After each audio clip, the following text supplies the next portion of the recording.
자, 누가복음 9장 1절부터 5절 말씀 우리 같이 합독해서 읽겠습니다. 시작. 예수께서 12 제자를 불러 모으사 모든 귀신을 제어하며 병을 고치는 능력과 권위를 주시고 하나님의 나라를 전파하며 앓는 자를 고치게 하려고 내보내시며 이르시되 여행을 위하여 아무것도 가지지 말라. 지팡이나 배낭이나 양식이나 돈이나 두 벌 옷을 가지지 말며 어느 집에 들어가든지 거기서 머물다가 거기서 떠나라. 누구든지 너희를 영접하지 아니하거든 그 성에서 떠날 때에 너희 발에서 먼지를 떨어버려 그들에게 증거를 삼으라 하시니. 아멘. 자, 오늘은 예수님의 세 가지 당부라는 제목을 가지고 같이 말씀을 나누겠습니다. 여러분 혹시 살면서 내가 그리스도인이 되었다, 여러분 내가 그리스도인이 되었다라는 특별한 마음, 특별한 기쁨과 이런 감사를 혹시 가지고 살아가고 계십니까? 내가 예수님 믿고 예수님의 제자 되고 하나님의 자녀 된 것에 대한 이런 특별한 마음, 이런 마음들이 혹시 여러분 안에 지금 있습니까? 여러분 어떠세요? 요즘에 그 축구 국가대표 때문에, 국가대표 선수들 때문에 온통 나라가 시끄럽습니다. 자, 선수들 중에는 국가대표에 자격이 없는 사람도 있다라고 하면서 자격이 없는 사람은 국가대표를 시켜서는 안 된다, 뭐 이런 얘기들이 많이 있잖아요. 자, 그런 가운데 저는 참 우리 축구 국가대표 손흥민 선수 굉장히 좋아하는 이유 중에 하나는, 자, 이 손흥민 선수는 우리나라의 국가대표 경기를 한번 치르려면은 영국 런던에서 한국까지 13시간 동안 비행기를 타고 와야 돼요. 그리고 두 경기 또 하고, 그리고 끝나자마자 바로 또 비행기를 타고 13시간을 날아가서 런던에 가서 또 자기 클럽에 경기를 치러야 합니다. 그러니 얼마나 피곤하겠습니까? 제가 이번에 유럽을 갔다 오다 보니까 13시간이요? 한 6시간만 타도 정말 길게 타는 거예요. 한 2시간만 지나면 벌써 허리가 아프기 시작을 하고 다리가 뻐근해져요. 제가 올 때는 다리가 이렇게 붓는 것 같아가지고 얼마나 힘들었는지 모릅니다. 근데 13시간을 와서 경기하고 또 갑니다. 그러니까 이렇게 하다 보니까 선수들의 몸에는 무리가 따라요. 그래서 한 기자가 한번 이렇게 질문한 적이 있어요. 손흥민 선수에게 그렇게 국가를 위해서 뛰는 것이 피곤하지 않냐, 힘들지 않냐, 이런 얘기를 하니까 손흥민 선수가 이런 얘기를 했어요. 아, 힘듭니다. 힘들지만 내가 국가대표로 뽑힌 그 자체가 나에게는 영광이고 그리고 자랑스러운 일이기 때문에 힘들지만 나는 해야 한다고 생각한다. 이 말이 얼마나 국민들의 마음을 감동시켰습니까? 그러니까 역시 손흥민이 이런 말을 하는 거예요. 그러면서 요즘에 대표 선수 힘들면 안 하면 그만이지 뭐, 이렇게 얘기하는 선수도 있다고 했죠. 이렇게 손흥민 선수가 국가대표가 된 것에 대한 특별한 마음을 갖는 것처럼 우리가 그리스도인이 된 것에 대한 특별한 마음, 여러분 우리에게는 이 특별한 마음이 있어야 돼요. 전 세계 이 지구상에는 80억이 넘는 인구가 있다고 하는데 그 중에서 나 한 사람이 예수님의 제자가 되고 하나님의 자녀가 됐다는 것은 누구나 누릴 수 있는 것은 아니라는 거예요. 하나님이 우리를 부르시고 선택한, 마치 손흥민 선수가 나라에서 국가대표로 그를 불렀듯이 하나님이 우리를 불러주셨기 때문에 우리가 국가대표가 된 것이지, 여러분 우리가 뭐가 잘나서 우리가 예수님의 제자가 됐겠습니까? 하나님의 자녀가 됐겠습니까? 이것은 100% 우리의 공로가 아니라 하나님이 우리를 선택하시고 불러주신 하나님의 은혜인 줄 믿습니다. 여기에 대한 특별한 마음, 이런 특별한 마음이 저는 우리 모두에게 있어야 한다고 생각을 합니다. 성경을 보면 예수님 주변에 항상 수많은 구름대 같은 군중들이 있었어요. 근데 성경을 보게 되면 우리도 마찬가지지만은 그들 모두를 제자들이라고 이렇게 말하지 않죠. 그들 모두를 사도라고 얘기하지 않아요. 그럼 어떤 사람들이 사도예요? 예수님으로부터 선택받고 부름받은 12명의 사람들, 그죠? 구름같이 많은 사람들 중에서 예수님에게서 특별히 선택받고 부름받은 그 12명의 사람들을 우리가 사도라고 부르잖아요. 그렇지 않습니까? 그런 면에서 저와 여러분들도 내가 그리스도인 된 것에 대해서 여러분 정말 특별한 마음을 가지셔야 돼요. 특별한 마음. 이렇게 세상 이 많은 인구들 속에서 내가 하나님의 자녀로 선택되었다라는 거, 부름받았다라는 거, 여기에 대한 여러분 자부심과 그리고 거기에 대한 기쁨, 그 특별한 마음이 저 여러분들 속에 있기를 주님의 이름으로 축원합니다. 여러분, 하나님 부르셨을 때 이런 특별한 마음을 가지고 그렇게 이 나를 부르신 주님을 자랑하고 살 때 나를 부르신 주님이 그걸 보면서 마음이 흡족하지 않겠습니까? 그죠? 내가 이 사람을 불렀는데 불구하고 뭐 기분 나쁘면 안 하면 되지 뭐. 힘들면, 내가 힘들면 그리스도인 부르셨지만은 내가 힘들면 그리스도인 안 하면 되지 뭐. 이런 식으로 말한다면 부르신 하나님 마음은 어떨까요? 얼마나 아프시겠어요? 그렇지만 내가 힘들고 어려워도 주님이 나를 부르셨기 때문에 나는 힘들어도 이겨낼 수 있다. 나는 어려워도 할 수 있다. 이렇게 반응하면 나를 불러주신 그분, 그 하나님 마음이 여러분 기쁘실까요? 슬플까요? 기쁘시겠습니까? 슬프시겠습니까? 당연히 기쁘시겠죠. 그런데요, 주님이 우리를 이렇게 그리스도인으로 부르시기 위해서 주님은 우리를 위해서 특별한 일을 하셨어요. 그것은 우리를 그리스도인으로 세우시기 위해서 예수님은 우리를 위해서 죽어주셨습니다. 바로 이 십자가의 놀라운 은혜를 우리를 위해 보여주셨어요. 십자가에서 예수님이 흘리신 그 보혈이 저와 여러분의 그 죄를 다 씻어주셨어요. 우리 죄가 주홍 같다 할지라도 양털같이 흰눈같이 희게 하셨다는 거예요. 이것은 우리가 할 수 있는 것이 아니라 주님이 우리를 위해서 우리를 부르시고 선택하고 제자로 삼으시고 아들 삼으시기 위해서 이런 일을 하셨다는 거예요.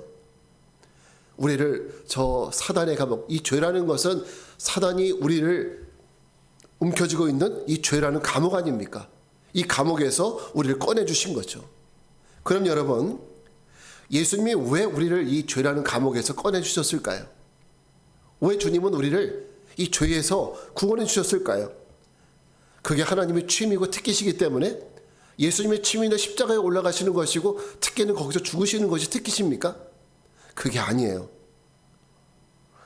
미국의 골드러시 시대 때 한 영국인이 금광을 발견해서 큰 돈을 벌었습니다. 근데 그 당시에는 흑인 노예들을 주고 사고 파는 이런 일들이 굉장히 많이 있었던 그런 시기지 않습니까? 영국인이 큰 돈을 벌고 노예 시장을 가보니까 백인들이 흑인 노예를 살려고 줄을 쭉 서 있는 거예요.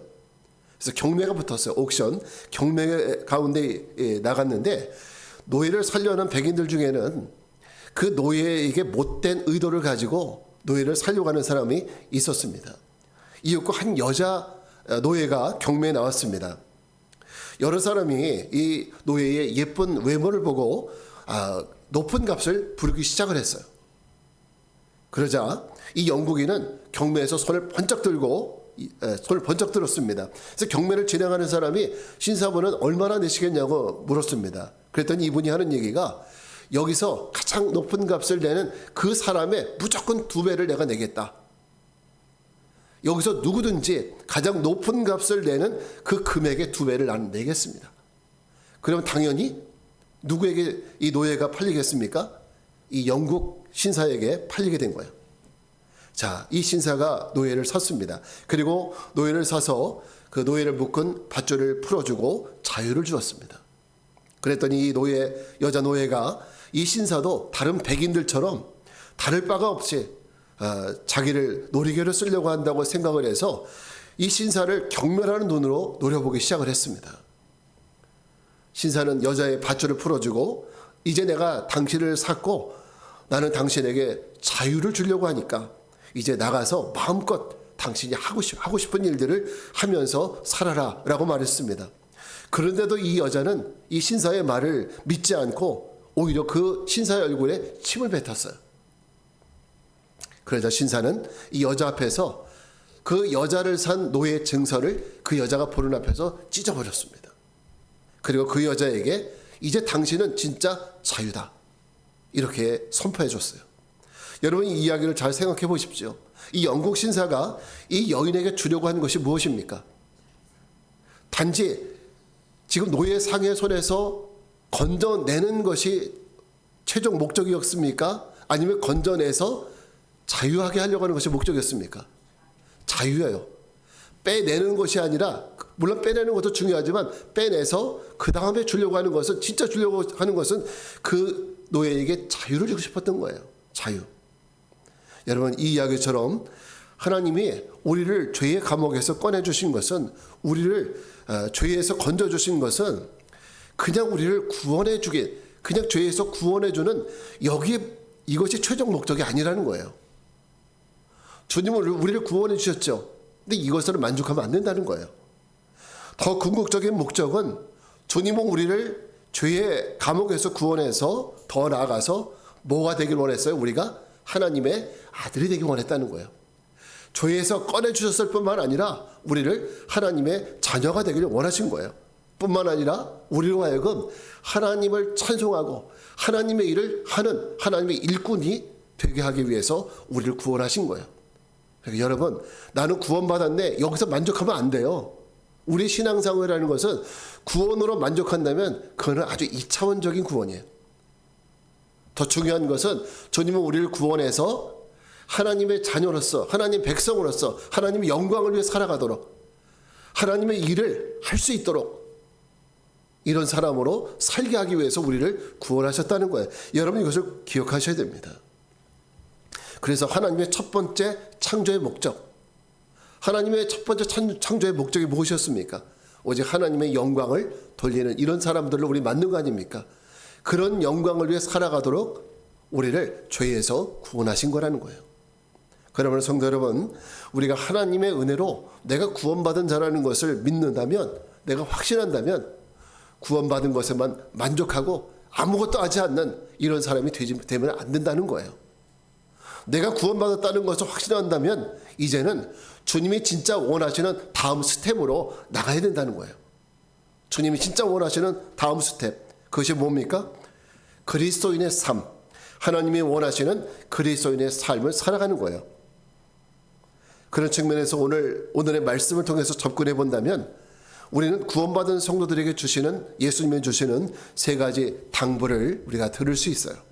자, 오늘 말씀을 통해서 우리가 듣게 되는 예수님의 세 가지 당부는 뭘까? 첫째는 하나님의 나라를 선포하라는 거예요. 뭘 선포하라? 하나님의 나라를 선포하라. 우리 2절 말씀 같이 보겠습니다. 시작. 하나님의 나라를 전포하며 앓는 자를 고치게 하려고 내보내시며. 아멘.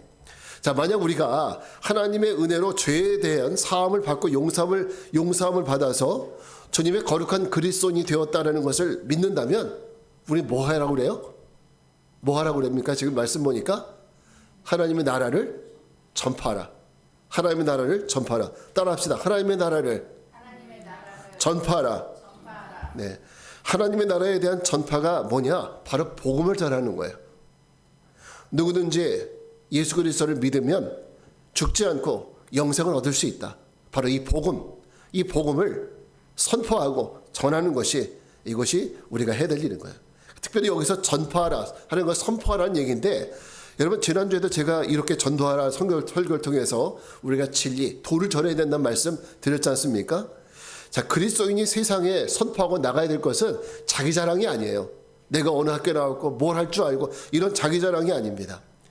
어떻게 하면 내가 착해지고 잘 살 수 있는지, 이것을 세상 사람들에게 얘기하는 것이 우리가 할 일이 아닙니다. 우리 그리스도인들이 세상에 전해야 될 것은, 선포해야 될 것은 예수님과 하나님의 나라에 대해서 선포해야 되는 거예요. 우리가 말하고 선포해야 될 핵심입니다. 자, 이렇게 전하고 선포함으로 예수를 증거하는 겁니다. 자, 우리가 특별히 복음을 전한다는 것이 우리가 쉽지도 않고, 그리고 또 우리 많은 부담감을 가지고 있어요. 근데 특별히 하나님의 나라를 뭐 하라고 그래요? 선포하라고 그러죠. 선포. 근데 여러분, 이 선포라는 그 의미를 잘 아셔야 돼요. 선포는요, 절대 이해하거나 설득시키라는 것이 아니에요. 근데 우리는 보통 전도하려고 하면은 복음을 설득시키려고 하고, 그리고 이해시키려고 노력하는데, 복음은 여러분 이해시키거나 설득시키는 것이 아니에요. 복음은 선포하는 거예요. 선포. 설명이 아니라는 거예요. 그냥 외치는 겁니다.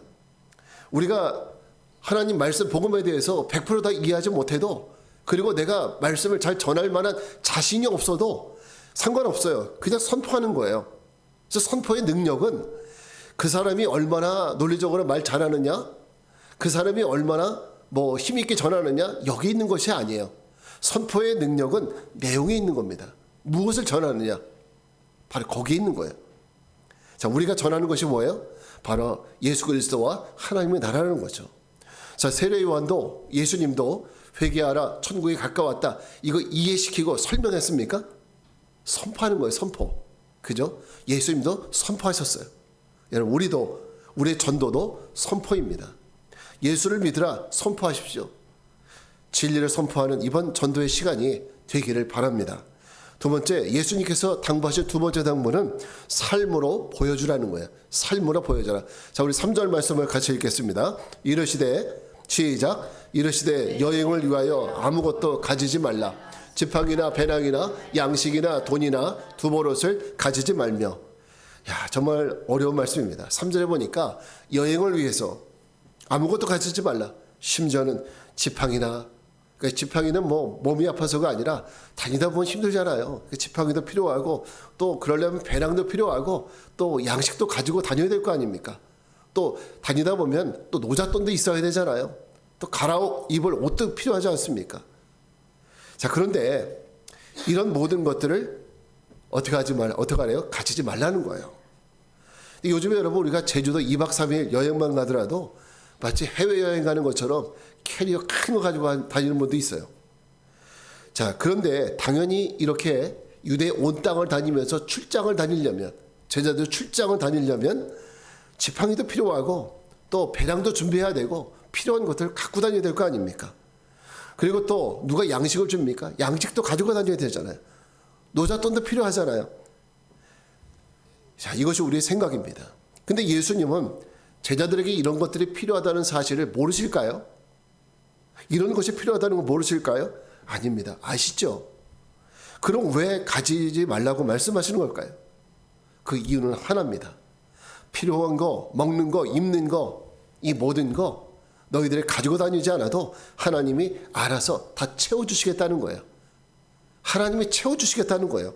그 이야기는 뭡니까? 너희가 내 명령을 받고 나가서 전도하면, 그러면 그때마다 필요한 거, 채워주시겠다는 거예요. 마치 이스라엘 자손들이 애굽에서 나와서, 자, 광야를 지나갈 때, 여러분, 그들이 노잣돈 갖고 갔습니까? 아니, 먹을 거 농사져서 먹고 살았습니까? 아무것도 없었어요. 옷도 그냥 한 벌, 단벌 신사였어요. 그래서 40년 동안 그거 가지고 산 거예요. 신발도 오직 하나였어요. 그런데도 불구하고 하나님 말씀 보게 되면, 여러분, 누가 그들을 밤낮으로 따뜻하고 또 낮에는 시원하게 했습니까? 주님이 했죠. 또 그들의 발이 부르트지 않게, 그들의 옷이 헤어지지 않게 누가 그렇게 했습니까? 하나님이 그와 같이 때에 따라서 하셨다는 거죠. 하나님이 때에 따라 주시는 은혜, 그 은혜를 힘입어서 그들은 40년의 시간을 살아간 거예요. 자, 그 이스라엘의 삶이 증거하는 게 뭐예요? 아, 하나님이 살아계시구나, 이것을 증거하는 거예요. 마찬가지로 예수님은 그들의 필요를 필요할 때마다 채워주시겠다는 거예요. 그러면 필요할 때마다 채워주시면 그들의 삶으로 뭐가 증명이 돼요? 아, 예수님, 바로 하나님이 증거되는 거예요.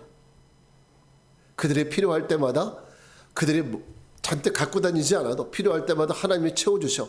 그러면 그걸 통해서 사람들은, 아, 하나님이 함께 하시는구나. 우리도 그렇잖아요. 우리도 마찬가지입니다. 저도 가끔씩 먼저 있었던 교회에서 앞에서 전도하다 보면 어떤 분들은 동네 분들 지나가다 저한테 그런 걸 물어봐요. 아니, 목사님, 교인이 몇 명이요? 예, 한번 10명 남짓 됩니다. 그러면. 아니, 그런데 그거 가지고 이 교회가 운영이 돼요? 이거 물어보세요. 그러면 저는 어떤 얘기를 하냐면, 예, 계산적으로는 잘 안 나와도 하나님이 그때마다 넘치게 채워주세요. 하나님이 넘치게 채워주세요. 그러니까 지금까지 왔죠. 예, 그렇게 말을 합니다. 그러니까 이 말을 통해서 결국 그 사람들은 듣고 싶었던 거는, 아, 이 교회가 이제 교인들이 얼마 안 되니까 금방 문 닫겠구나, 이런 얘기 듣고 싶었던 거예요. 근데 제가 얘기했던 것은, 우리가 계산적으로는 나도 잘 모르겠지만은 하나님이 그때그때 넘치게 채워주시는 걸요, 이걸 얘기하는 거예요. 이제 그러면 그 사람들은 그 얘기를 듣고 어떤 생각을 합니까? 아, 역시 하나님이 채워주시는군요. 자, 이런 걸 통해서 하나님이 이 교회와 함께 하신다는 것을 증거하는 거예요. 여러분 우리의 삶도 마찬가지예요. 우리 삶도 마찬가지예요. 우리가 아무리 예수 믿으세요 100번 하는 것보다도요. 여러분의 삶을 통해서 예수를 믿는 아름답고 거룩한 모습을 보여주면 그걸 통해서 사람들은 하나님이 살아계시구나 이걸 알게 된다는 거예요. 자, 여러분 세상 사람들이 서로 욕하고 싸울 때 여러분 때로는 우리가 믿는 사람들이 피해자가 될 수도 있잖아요. 그죠? 그럴 때마다 나도 똑같이 맞대어서 싸우려고 하지 말고 우리가 먼저 사랑을 베풀어 보시는 거예요. 또 내가 먼저 용서하는 거예요. 내가 먼저 손해보고 내가 먼저 자비를 베풀어 보는 거예요. 그러면 이것이 세상적인 방법이 아니잖아요. 그죠? 그럼 사람들은 이런 걸 통해서 뭘 하느냐? 역시 하나님을 믿는 사람들은 달라. 그러니까 세상이 기대하는 건 그런 거예요. 세상은 자기들은 욕심을 갖고 그리고 먹기 위해서 갖기 위해서 서로 다투고 싸우는데 예수 믿는 사람들은 어때요? 그래도 사랑을 베풀고 그래도 손해볼 줄 알고 그래도 용서할 줄 알고 자기들은 그렇게 못 살지만은 예수 믿는 사람들은 그렇게 살기를 바라요. 그들은 그걸 통해서 저들에게는 하나님이 함께 계시니까 이런 것들을 그들은 알 수 있다는 겁니다. 여러분 전도는 전도지로도 하지만 더 좋은 전도는 여러분의 몸이 여러분의 입과 손과 발이 더 좋은 전도지가 된다는 것을 꼭 믿으시기 바랍니다. 칭찬과 권면과 위로와 그 격려의 말을 먼저 섬기고 도와준다면 더 그렇게 한다면 그것이 바로 더 좋은 전도가 된다는 것을 여러분 믿으시기 바랍니다. 마지막 말씀은 예수님이 주시는 세 번째 당부는 때를 분별하는 거예요. 때를 분별하라. 자, 한번 4절부터 5절 말씀을 같이 읽겠습니다. 시작. 어느 집에 들어가든지 거기서 머물다가 거기서 떠나라. 누구든지 너희를 영접하지 아니하거든 그 성에서 떠날 때에 너희 발에서 먼지를 떨어버려 그들에게 증거를 삼으라 하시니. 아멘. 자, 4절에는 그 집에 들어가서 머물다가 만약에 전도하러 갔다가 한 집에 머물면 한 성에 머물면 5절에 보니까 거기서 떠날 집이 있고 5절에 보면 머물다가 떠날 집이 있고 5절에 보면 즉시로 떠날 집이 있는 거예요. 그 집에 오래 머물러야 될 집이 있고 또 어떤 집은 가서 얼마 머물지 않고 바로 떠날 집이 있다는 거예요. 그걸 구별하는 겁니다. 자, 그럼 오래 그 집에 머물러야 될 집이 어떤 집이에요? 영접하는 집. 너희가 전하는 그 복음을 영접하는 예수를 영접하는 그 집에서는 오래 머물면서 거기에서 말씀을 전하라는 거예요. 그렇지만 어떤 집은 일찍 떠나야 돼요? 만약에 영접하지 않는 자에게서는 발에서 먼지를 떨어버리고 그들에게 증거를 삼으라. 그래서 떠나버리라는 거예요. 자, 우리에게는 이 말이 좀 굉장히 낯설게 들릴 수 있어요. 왜냐하면 우리가 알고 있는 하나님의 속성은 뭐예요? 하나님은 사랑이시잖아요. 그죠? 하나님은 사랑이십니다. 성경은 늘 그렇게 말씀해 주시고 또 바울 서신에도 구원은 유대인이나 이방인이나 차별 없이 주시는 하나님의 사랑이라고 했어요. 아니 그런데 이 말씀 보면은 받아들이는 자에게는 거기에 오래 머물러서 전하고 받아들이지 않으면 즉시 먼지를 떨어버리고 떠나라. 마치 그 집을 저주하듯이 그런 식으로 떠나라고 이렇게 말씀하는 것은 우리가 듣는 그 하나님에 대해 알고 있는 그 하나님의 그 사랑에서 좀 뭔가 이질감이 있다 이렇게 느낄 수가 있다라는 거죠. 마치 이것이 편가름하듯이 그렇게 느낄 수도 있어요. 근데 오늘 우리는 이 말씀에 대해서 오해가 없어야 됩니다. 이 말씀은 하나님의 사랑이 어떤 사람에게만 차별적으로 적용된다는 말씀을 하는 것이 아니에요. 영접하는 자에게만 하나님의 사랑이 있고 영접하지 않는 자에게는 하나님의 사랑이 없다라는 얘기를 하는 것이 아니에요. 이거는 보통 유대인들의 습관을 얘기하는데 유대인들은요. 보통 이방인들을 만나거나 이방인들의 집에 잠시 들리게 된다면 그것을 떠날 때는 반드시 부정함이 자기 몸에 있게 될까 봐 반드시 거기서 옷에 먼지를 털어버리는 이런 습관을 갖고 있었어요. 이게 그들의 관습인 거예요. 유대인들의 관습. 그러므로 말미암아서 이방인과의 완전 차별을 두겠다라는 것이 그들의 생각인 겁니다. 특별히 여기서 예수님이 너희를 영접하지 아니하거든 그 상황을 떠날 때 어떻게 하라? 먼지를 떨어버려라 하고 하는 그들의 습관을 말씀해 주고 있는 겁니다. 자, 이 얘기는 뭡니까? 만약에 영접하지 않는다면 너희가 지금 유대인들의 마을로 가는데 유대인들의 마을에 갔는데 거기에서도 만약에 유대인들이 너희 동족들이 받아들이지 않는다면, 영접하지 않는다면 어떻게 하라는 거예요? 비록 유대인이라고 할지라도 이방인처럼 여기라는 거예요. 이방인처럼 여겨라. 성경은 우리에게 분명히 알려주는 것은 구원은, 여러분, 이방인은 구원 밖에 있는 사람들이고 하나님 백성들이 구원의 안에 있는 사람들이에요. 근데 만약에 너희를 영접하지 않으면은 같은 동족이라고 할지라도 이방인처럼 여기고 발에 먼지를 떨어버리고 떠나라, 이런 얘기예요. 그런 반대로 만약에 이방인 지역에 갔을 때 그들이 영접하면 그들은 이방인이라 할지라도 유대인처럼 여기고 그들을 맞이하라는 거예요.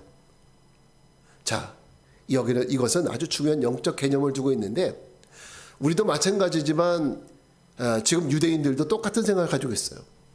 자, 마태복음 12장에 보게 되면 예수님의 어머니와 형제들이 예수님을 찾아왔습니다. 예수님 미쳤다는 소식을 듣고 찾아와서 그때 제자 중 한 명이 예수님께 와서 밖에 당신의 어머니와 동생들이 와 있습니다, 이렇게 얘기하죠. 그랬더니 예수님께서 그 옆에 있었던 제자들을 보시면서 뭐라고 얘기했습니까? 누가 내 어머니며 내 동생들이냐? 여기 있는 이 사람들이 바로 나의 어머니며 내 동생들이다. 이 말 들으면 예수님이 진짜 미친 거 아닌가? 이런 생각을 할 수 있죠. 근데 예수님 말씀하신 그 의미가 밖에 있는 육신의 어머니와 동생을 부정하는 것이 아니에요. 예수님 말씀하시는 어머니와 그리고 동생은 육신적인 혈통을 따라 난 가족이 아니라 영적으로 다시 태어난 바로 가족을 얘기하는 겁니다. 그러니까 유대인이나 이방인이라는 것은 여러분, 우리가 혈통을 따라 난 이방인들이 구원을 얻는 것이 아니라는 거예요.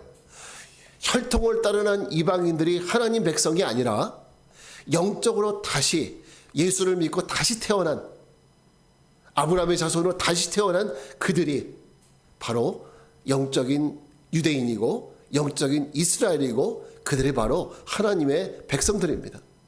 그리고 이방인들은 구원 밖에 있는 것이죠. 그러니까 영적으로 예수를 믿지 않는 자들은 여러분, 혈통으로는 유대인이지만은 그들은 영적으로 이방인과 다름이 없다라는 거예요. 그래서 그들은 구원 밖에 있다라는 얘기입니다. 그러면 여러분, 예수께서 전도를 보내시고 만약 영접하지 않냐는 그 성읍을 떠날 때에 먼지를 떨어버리라는 말씀은 그들이 아무리 내 친척, 내 이웃, 내 가족이라 할지라도 복음을 받아들이지 않으면 구원받지 못할 이방인처럼 여겨라 라는 얘기예요. 우리가 전도할 때도 마찬가지입니다. 평소에 나와 친한 친구, 이웃들, 언니, 동생을 만나서 전도해도 평소에는 늘 가까웠었는데 이 복음을 잘 받아들이지 않을 때가 있잖아요. 그럴 때 안타깝지만 이방인처럼 여기고 떠나라는 거예요. 내가 복음을 전해도 받아주지 않으면. 그러면 그렇게 해서 의절하라는 얘기냐? 그들과 절교하라는 얘기냐? 만나지 말라는 얘기입니까? 같은 가족임에도 불구하고 그러면은 그 가족들을 떠나는 얘기입니까? 그런 얘기하는 게 아니에요.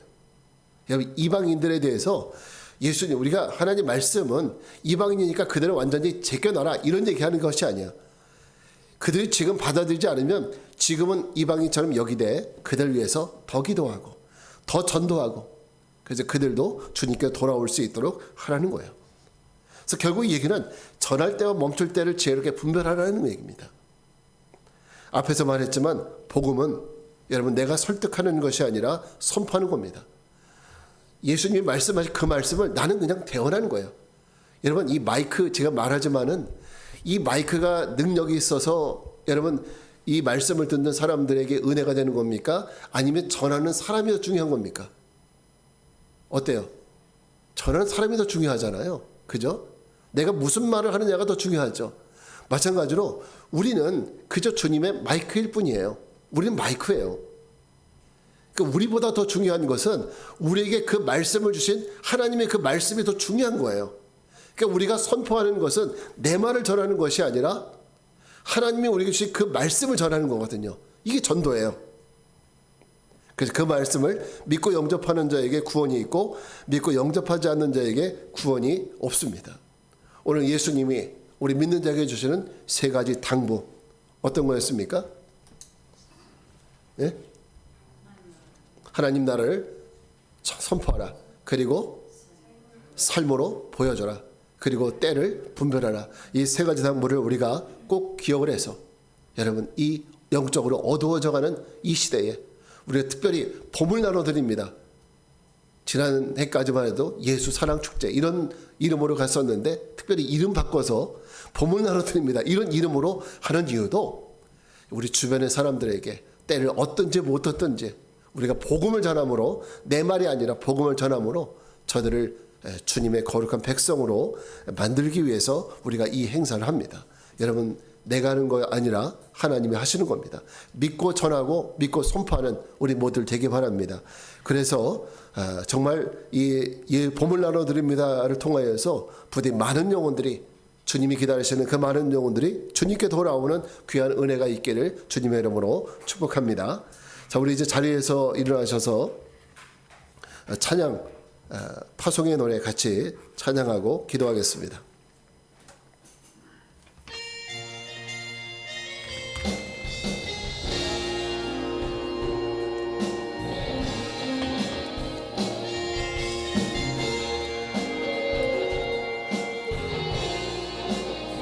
너의 가는 길에 너의 가는 길에 주의 평강 있으리. 평강의 왕 함께 가시니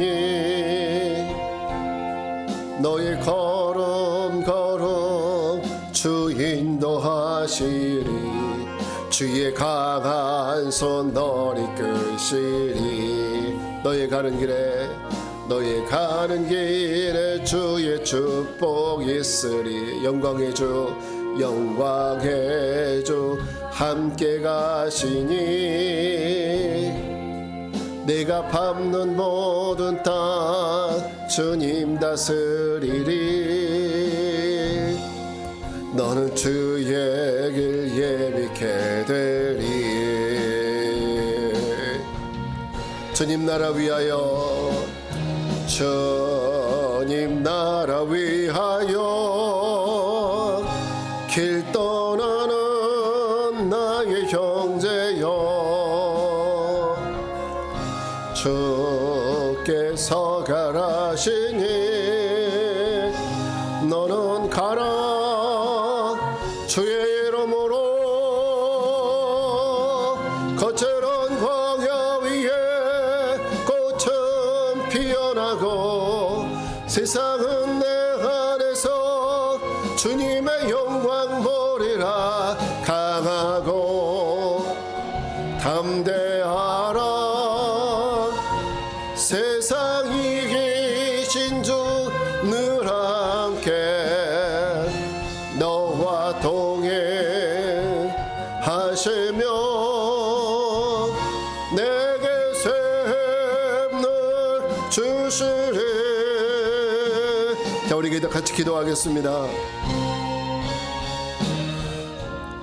자, 우리 눈에는 세상의 사람들이 그냥 평범하게 보여도 주님의 눈에는 절대 평범하지 않습니다. 모두가 주님이 잃어버린 자식이요 하나님 백성들입니다. 그러기에 주님은 예수 그리스도를 보내셔서 그들을 죄에서 끌어내신 겁니다. 이제 우리가 해야 할 일은 그들에게로 달려나가 그들의 죄가 사해졌음을 선포해야 되고 이 사실을 믿고 주님께로 나오라고 전해야 합니다. 우리 시간 나같이 기도합시다. 주님, 우리가 주님이 보내신 주님의 증인 되기를 원하오니 이번 봄을 나눠드립니다. 이 전도를 통해 감당할 수 있는 믿음과 능력을 주시고 주님의 마음으로 감당하게 해달라고 주님을 한번 모르고 기도하겠습니다. 주여, 할렐루야. 거룩하고 자비하신 아버지 하나님 감사합니다. 우리의 모든 삶을 주님께 드립니다. 아버지 하나님, 우리가 하나님의 거룩한 백성으로 또 하나님의 선택받고 주님의 거룩한 자가 되었사오니 아버지의 이 마음, 이 믿음 가지고 살아갈 수 있게 도와주시고 특별히 우리에게 주신 세 가지 당부를 기억합니다. 아버지 하나님, 특별히 이 말씀을 통하여 하나님 나라를 전파하고 또 삶으로 보여주며 뿐만 아니라 우리가 때를 어떤지 못 어떤지 하나님의 때를 분별할 수 있는 이런 은혜를 허락하여 주시옵소서.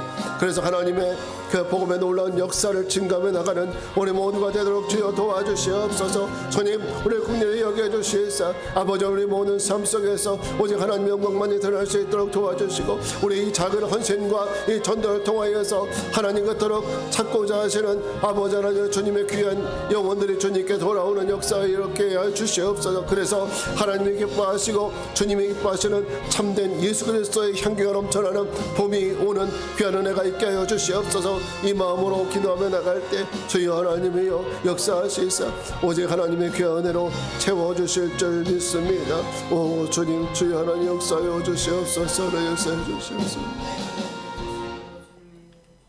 거룩하신 주님, 오늘 봄을 나눠드립니다. 이 전도 행사를 시작하는 우리에게 저 세상을 향해 갖는 주님의 마음을 갖게 하여 주옵소서. 주의 심령으로 나아가 전하게 하옵소서. 때론 어려운 일들도 있겠지만 주님이 원하시는 일이니 인내하며 전하여 많은 영혼이 주님께로 돌아오게 하옵소서.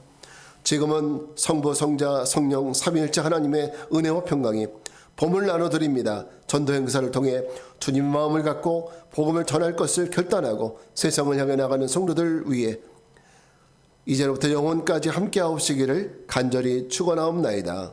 아멘.